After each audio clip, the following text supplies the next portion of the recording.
So we've got the car moving, we've got it slowing different surfaces. Now let's look at the next thing, which is the starting point. Now let's look at our program over here. We've got all these variables. We don't need them anymore. We know it's working. We can make it turn off the view of them. It doesn't get rid of them. It just makes it so they're not visible, not in front of our view, which is helpful. Now I'm going to put a starting line in. So we're going to click over here. I'm going to paint a new starting line. So I'm going to do it as a white rectangle with a black outline. Okay, we're going to have a little checkered flag thing here. And then I'm going to do draw another box. Make sure I select outside first before you draw the next box. Yeah, black. Oops, drag it across. And I'm just going to draw in a little square. Copy, Control-C, and paste, Control-V. Makes life a lot easier when you use these shortcuts. Oops. Because then you can copy things that are exact and work with them throughout the rest of the program. Now yours doesn't have to be this long. I'm just making it like this size. It can be bigger, smaller, as long as it works and fits in with what you want to do. I've got it too big, so I can actually select, oops, move this down slightly, a little bit nicer. I'm going to select this other box and I can pull it in. That's one of the benefits of the new Scratch. You couldn't do that in the old Scratch. So we've got the starting line. I'll pull it down slightly because that little tiny bit of whiteness is annoying me.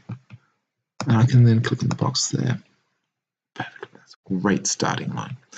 I'm going to give it a name. Starting line.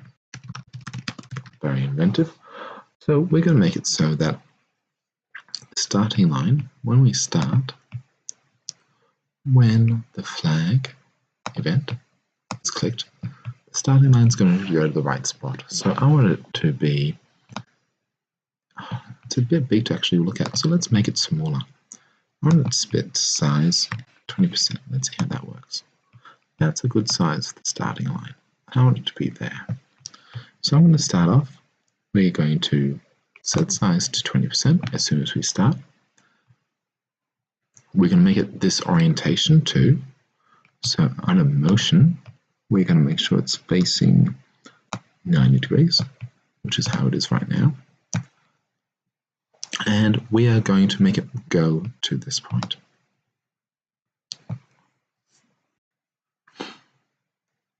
So every time we press the flag, it goes there.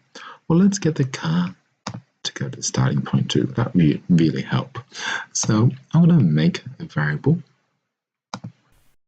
and we're going to call a variable go to the start of the race.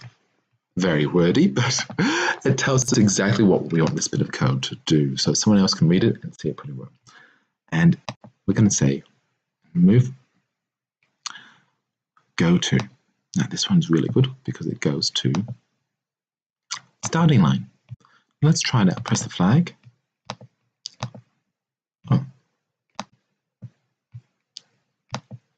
Haven't used it. Wait, under this start car, I want you to use this there. So this is all the stuff that's happening when we start.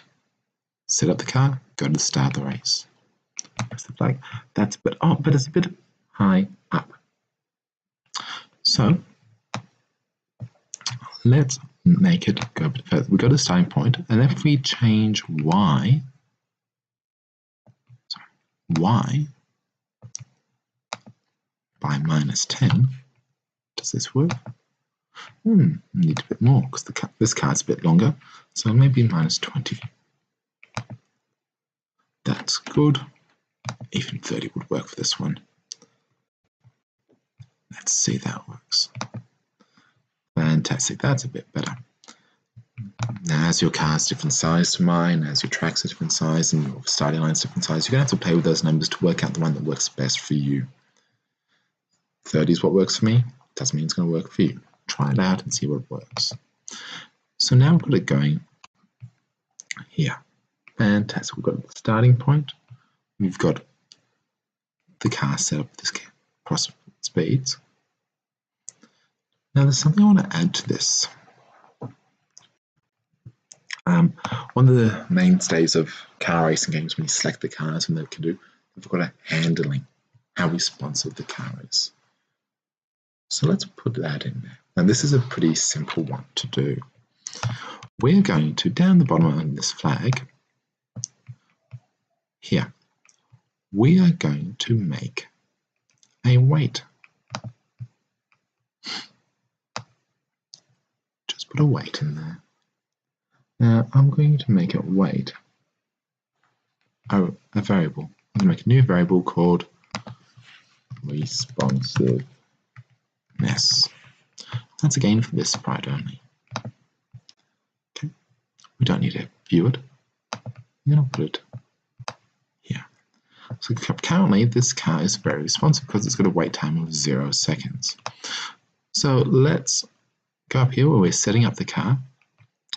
Let's set responsiveness. How responsive is this car? How quickly does it respond to your actions? How quickly does it do things? Let's make it a 1. Now, so it responds really quickly, or we make it respond slower by increasing that value. Let's look at handling. That's how quickly it turns. Again, this is the mainstay of car racing games. So we're going to create a variable, surprise, surprise, called handling. We're going to set it to something here. Oops. Let's set it for something like 15. And we're going to use that to say how quickly it turns. So if we go here,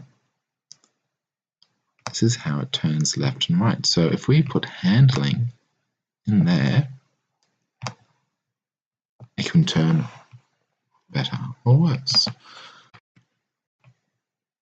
So with this one, as these numbers in there are normally 15, if you want it to handle better than normal, or be more precise, you reduce it and it's slower turns. Increase the number, it's bigger turns. How you want to do it, play around with it, see how it goes, because that will really make the next video really good. Because that next video we're going to look at choosing multiple car types.